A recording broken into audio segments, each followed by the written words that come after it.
This is ZTE Blade A53 Pro, and today I would like to show how you can scan a document into a PDF file on this device. So to start, you will need to find and launch the Google Drive app on your phone. Then hit this plus icon to your bottom right, choose the scan option from the list. Then grant Google Drive app the camera access or allow it to use the camera. And then take whatever document you wanted to create the scan out of and take a picture of it.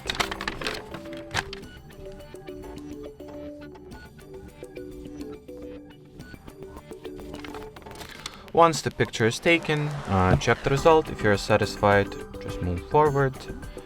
If not, retake the photo. In here we can edit the scan that we are, or the file that we are about to create, so you can change the color scheme, move your original photo 90 degrees at a time, or crop the original picture and frame the part which you would like to be included in the final PDF document.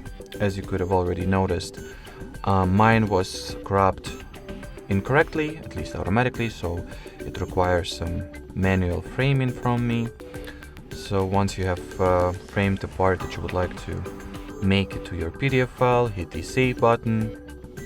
Then rename the document if you want to, or perhaps you can also change the Google account and Drive folder it will be saved to. And then hit the save button one last time. Wait for this document to be uploaded to your Drive. And here you have it. Alrighty, so that will be it for this video. Thanks for watching, thanks for your attention, and bye bye.